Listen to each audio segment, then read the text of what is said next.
Welcome to the Salmon Runs YouTube. Enjoy the video. In this video, I will explain how to use a small oxygen tank.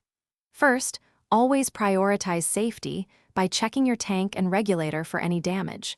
Make sure the tank is secured upright to prevent tipping.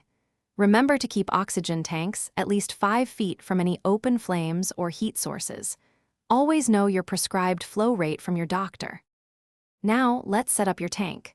Begin by attaching the regulator firmly to the tank valve, ensuring a tight, leak-free connection.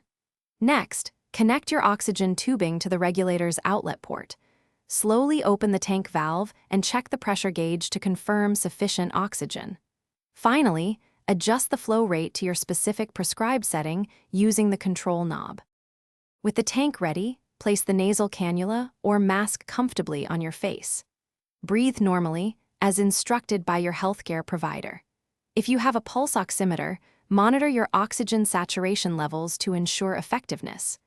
Always keep an eye on the remaining oxygen supply, typically indicated by the pressure gauge, and plan for refills well in advance. Proper maintenance ensures safe and effective use. Clean your nasal cannula or mask regularly with mild soap and water. Store your oxygen tank in a cool, dry, and well-ventilated space, away from direct sunlight. Remember to replace disposable components, such as cannulas and tubing, as recommended by the manufacturer. Finally, schedule regular tank inspections and refills with your oxygen supplier. Thanks for watching. Consider subscribing if we helped you.